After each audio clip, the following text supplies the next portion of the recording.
नमस्ते मेरे साथियों। आज हम साथ साथ एक अनोखी यात्रा पर निकलने वाले हैं।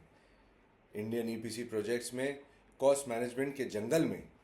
मेरा नाम मनु गुप्ता है और मैं आज आपका गाइड हूँ इस सफ़र में।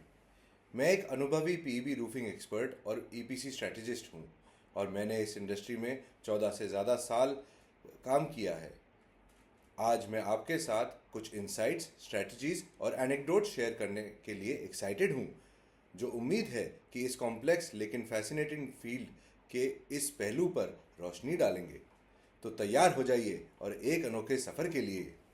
अब चलिए मुद्दों की तरफ आते हैं। ईपीसी कंपनीज के सामने आने वाले चैलेंजेस। सोचिए, आपने अपने आप को एक बड़े प्रोजेक्ट के मस्ताने में एम्बिशन और डिटर्मिनेशन से भर रखा है, लेकिन अफसोस, जब प्रोजेक्ट बढ़ता है आपके आगे एक के बाद एक रुकावट का सामना करना पड़ता है। गलत कॉस्ट एस्टिमेट्स के लेकर प्रोजेक्ट स्कोप में अनएक्सपेक्टेड बदलाव तक। चैलेंजेस सीम्स एंडलेस, लेकिन घबराना मत मेरे दोस्त। हर चैलेंज एक मौका इस डिस्गाइज में आता है। क्या आपने कभी अपने केयरफुली क्राफ्टेड बजट को आउट ऑफ कंट्रोल जाते देखा है और गलत कॉस्ट एस्टिमेट की वजह से डाउन होते देखा है? ये हमारी इंडस्ट्री में एक आम मुसीबत है, जो अगर अनचेक रह जाए तो सीरियस रेपरकशंस का सामना करना पड़ सकता है। लेकिन घबराना मत, क्योंकि इस रिस्क को कम करने के लिए हम स्ट्रैटेजीज एम्प्लॉय कर सकते हैं।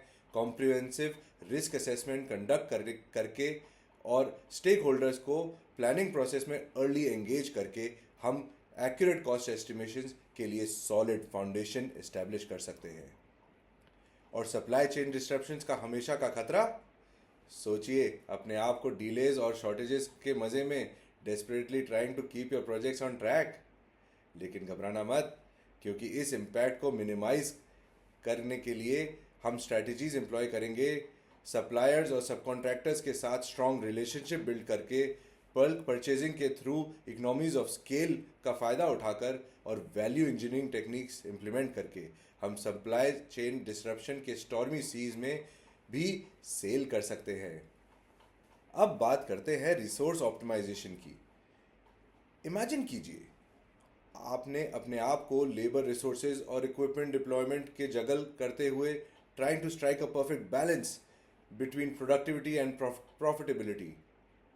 ये तो एक डॉन्टिंग टास्क है, क्योंकि हम रिसोर्सेज ऑप्टिमाइज करने के लिए स्ट्रेटजीज नहीं एम्प्लॉय करते। स्किल सेट्स को प्रोजेक्ट्स रिक्वायरमेंट के साथ मैच करके, इक्विपमेंट डिप्लॉयमेंट्स को रैशनलाइज करके और efficient material management practices implement करके हम रिसोर्सेज की एफिशिएंसी मैक्सिमाइज कर सकते हैं और वेस्ट को मिनिमाइज कर सकते हैं। लेकिन शायद सबसे बड़ा चैलेंज प्रोएक्टिव रिस्क मैनेजमेंट का है। सोचिए अपने आप को अनसर्टेनिटी के ब्रिंक पर खड़ा, facing a myriad of potential risk, जो आपके प्रोजेक्ट्स को डिरेल करने में खतरा बन सकता है। लेकिन घबराना मत अगेन मेरे दोस्तों, क्योंकि इस रिस्क को मिटिगेट करने के लिए हम स्ट्रैटेजीज लेके आए हैं। एम्प्लॉय कर सकते हैं ऐसी strategies, regular risk assessment conduct करके, मिटिगेशन स्ट्रैटेजीज डेवलप करके और robust monitoring and control mechanisms implement करके हम गेम एक कदम आगे रह सकते हैं और अपने प्रोजेक्ट्स की सक्सेस इंश्योर कर सकते हैं।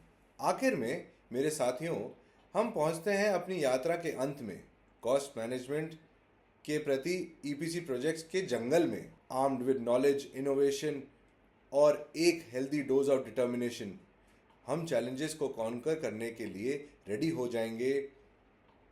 लेकिन याद रखें, यात्रा यहाँ ख़त्म नहीं होती है, क्योंकि ईपीसी प्रोजेक्ट्स के एवर चेंजिंग लैंडस्केप में एक ही कांस्टेंट है, चेंज इटसेल्फ।